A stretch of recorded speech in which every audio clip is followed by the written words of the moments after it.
pour cette initiative qui vise à mieux connaître la pauvreté afin de mieux la faire reculer.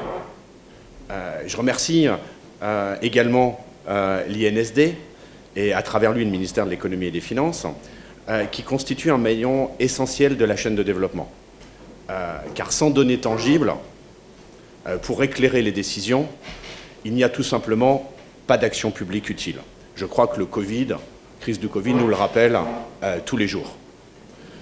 La pauvreté est un phénomène complexe et qui ne peut pas être réduit à sa dimension purement monétaire.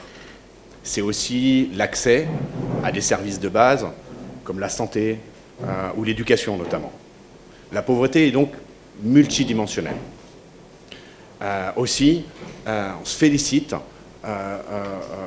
comme l'a rappelé le directeur de l'INSD, que la présente étude et le rapport, les données qui en découlent, couvrent 5 dimensions principales qui ont été choisies de manière participative. Et je veux ici vraiment saluer le processus participatif dans la construction de cet indice de pauvreté multidimensionnelle à Djibouti, qui a vraiment permis de rassembler tous les acteurs autour de ce thème qui requiert l'engagement de tous, c'est-à-dire toutes les administrations, tous les ministères, ainsi que tous les acteurs, que ce soit partenaires, société civile, secteur privé. Je remercie aussi, bien sûr, en particulier la Banque mondiale, qui a facilité les enquêtes auprès des ménages. Pour ma part, je retiendrai 3 leçons principales de cette étude. D'abord, je crois qu'il faut saluer de fortes avancées, donc ça a été dit, notamment en matière de santé, de logement, d'éducation. Donc déjà de très bonnes nouvelles, entre 2012 et 2017. Le second point, et je vais insister aussi là-dessus, c'est que la pauvreté à Djibouti a vraiment un visage rural. On s'aperçoit qu'elle est 4 fois plus élevée en dehors des centres urbains.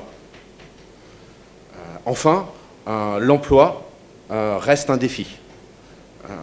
Donc il faut vraiment diversifier l'économie pour l'orienter vers la création d'emplois pour tous. Et c'est justement la priorité du nouveau plan national de développement, Djibouti ici, qui est actuellement en cours de formulation. Donc je me réjouis donc que les résultats de cette étude vont pouvoir guider concrètement la planification des politiques publiques de Djibouti pour les 5 prochaines années. Et donc le PNUD, et au-delà l'ensemble du système des Nations Unies, se tiennent résolument aux côtés du gouvernement pour soutenir la vision Djibouti 2035 et l'atteinte des objectifs de développement.